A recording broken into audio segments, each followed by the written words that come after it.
18 months. And finally, I have one moment to myself. I dig down to the bottom of my lungs and properly breathe in one huge breath.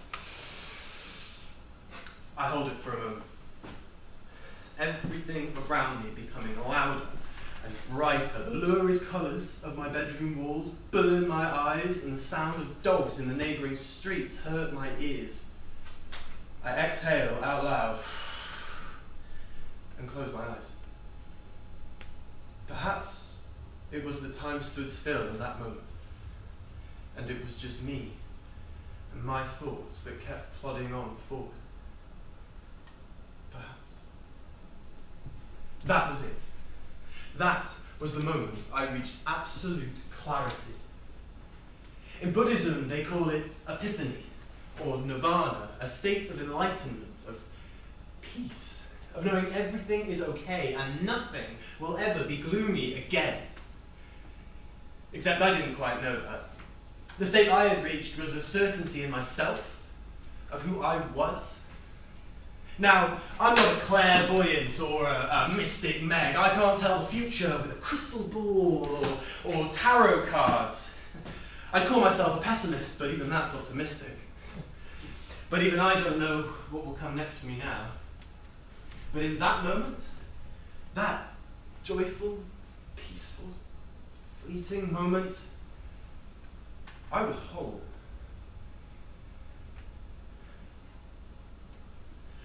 I have something to confess. Oh, God. I feel like I'm in a confessional. Does that make you lot the priests? I hope not. I have to confess that, well, I can't believe I'm even saying this, but I like sport. God, look, I know it's sacrilege. I'm ashamed. I'm going to correctional therapy, but I just can't kick it. Or rather, I can. I'm actually pretty good. Not the best, but then who is? I got my dad to take me to my local football team for training. It was only around the corner and full of kids my own age who didn't have a clue what they were doing either. I'd train once a week on a Saturday morning and gradually build up my skills. You know, shooting, heading, passing. Granted, still can't use my left foot. I trained and played in matches for years and years and years, and just as I was getting good, like really good, I noticed there was something different about me. No, that's not quite true. Other people noticed it first, I think. One of those things where you're too close to something to actually realise what's happening. You know, like the eye of a storm. And there was one session where I remember it most. We were older now, and the coaches would leave after training, but the team would stick around and have a kickabout, and, well, I would stay, because I didn't really have anything else to do. Now, we decided we would play headers and volleys, where you have to pass the ball in the air to another player setting up a header or volley, hence the name. Now, this game wasn't really about winning, and more about not losing. Losing was bad. Yeah? Heard of red arse?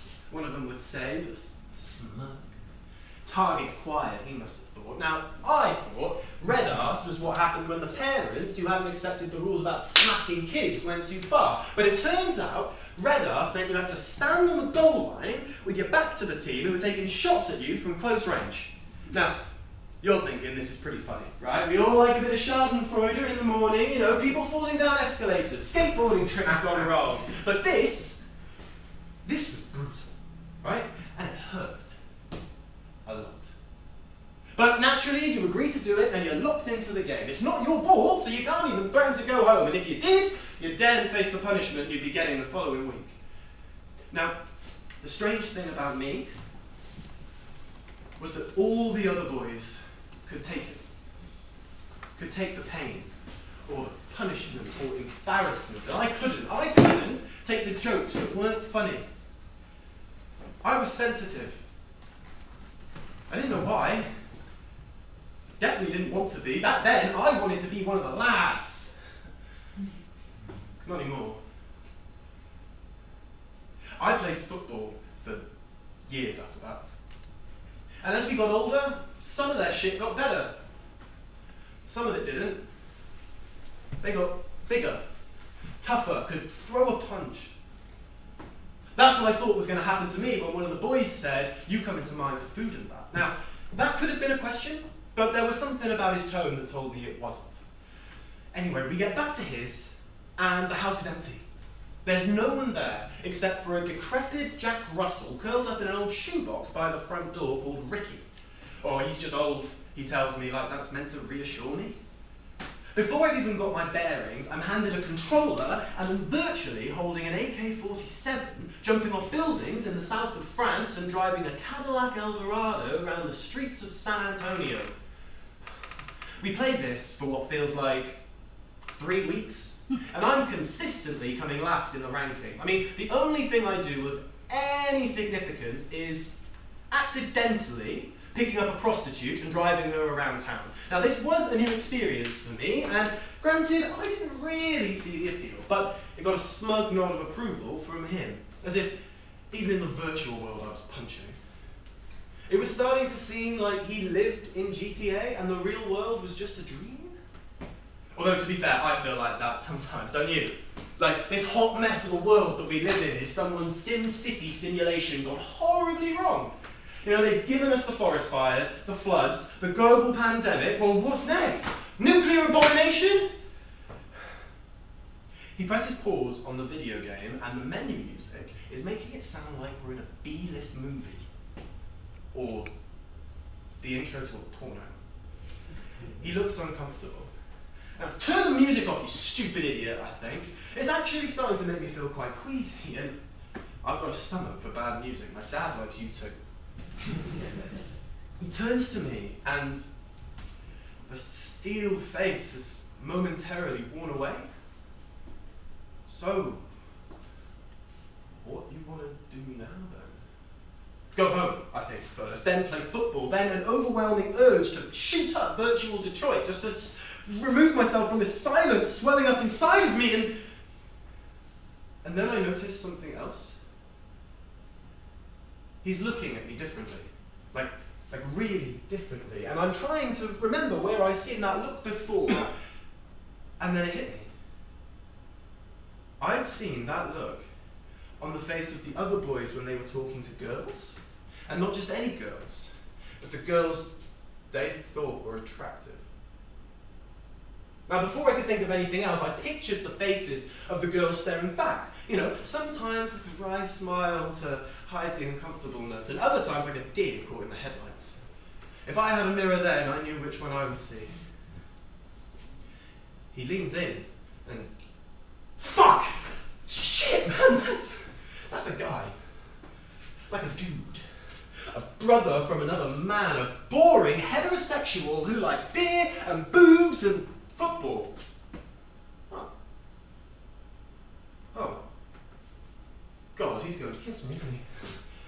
Oh God, what if his breath stinks? What if he doesn't know how to kiss and he tries to use his teeth or mine for my tonsils?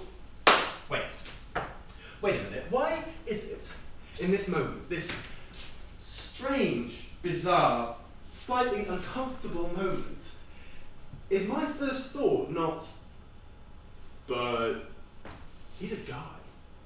Ooh, you're not gay, are you? Sort out your shirt, you've got gay collar. Hi, gay boy, what you doing, fag? Stop being such a massive hoof and get yourself some balls! Look, I get it. I've heard it all before. But in that moment, when the worst of them for it was staring me right in the face, I realized that maybe I just was all those things. Except they were saying it like it was a bad thing. Something to be ashamed of. An insult, something to hide away from. But no, at least not to hide away from myself. Just others. Until that moment of the pitter-patter rain falling on my bedroom window and the serene calmness that a deep breath in can give you.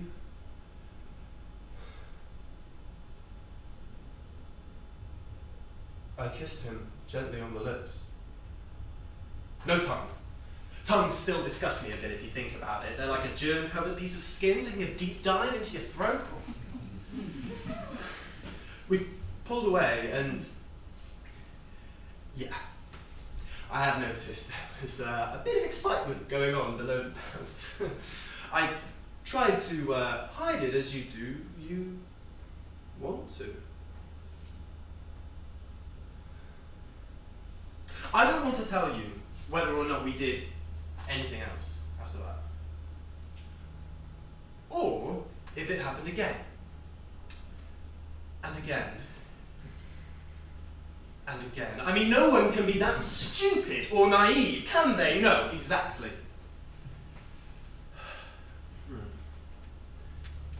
Who did I first come out to? My friends. My girlfriend. And it's a strange sensation, right? Because you're constantly asking yourself why you need to say it. Why does it matter who I love? Or who I want to sleep next to or spend the rest of my life with? But they say that putting it into words, vocalizing it, helps you accept yourself. Makes it real. And yeah, for some people it does. For me, it just made me doubt who I was even more. And yeah, some people do come out of the womb dancing to Cole Porter and rocking a feather boa, but that wasn't me. That was never me. And that was the problem. You see, we say that the problem is straight white cis men. And that's true. But it's not just straight white cis men who like to tuck people away into tiny little boxes they have to fit into. It's queer people too. Are you butch or camp? Mask or femme? Top, bottom, sub, verse, whatever, him, twink, bear, otter, tadpole, mongoose, capybara, or some of the weird shit that I just don't understand. Are you fat or skinny, hairy or hairless? It's superficial, it's fake. It is so fake. Just like the boys hiding behind their video games, sports, and violence. Piece of advice, go to therapy. That's the best place for you if people keep saying you're toxic, but for everyone's sake, yeah? There's a pitter-patter of rain on my bedroom window. The sun has tucked itself away behind a large storm cloud. My house is dead silent for the first time in 18 months, and finally I have one moment to myself. I dig down to the bottom of my lungs and properly breathe in one huge breath. I hold it for a moment, everything around me becoming louder and brighter.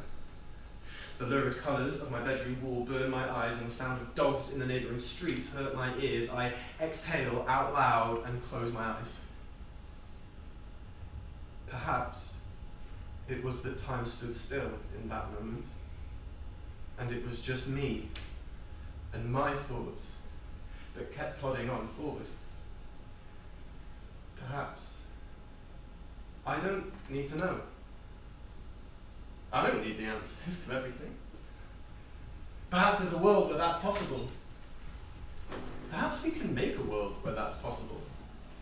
Whether it's microaggressions like bullying the quiet girl, or the boy who likes to wear makeup, or the two women punched on their way home for holding hands.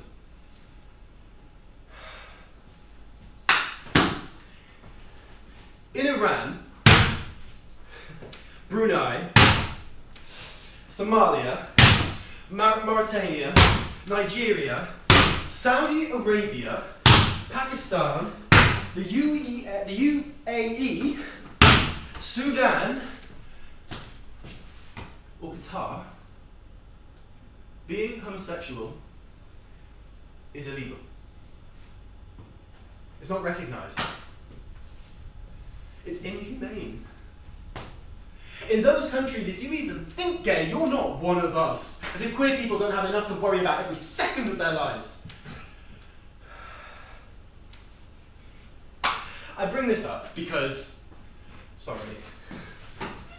Qatar is hosting the next World Cup. 2022.